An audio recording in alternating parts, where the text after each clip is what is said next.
تزر وازرة وزر أخرى وأن ليس للإنسان إلا ما سعى وأن سعيه سوف يرى ثم يجزاه الجزاء الأوفى وأن إلى ربك المنتهى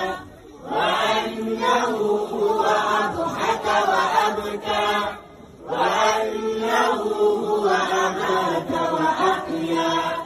وأنه خلق الزوجين الذكر والأنثى من نطفة إذا تمنى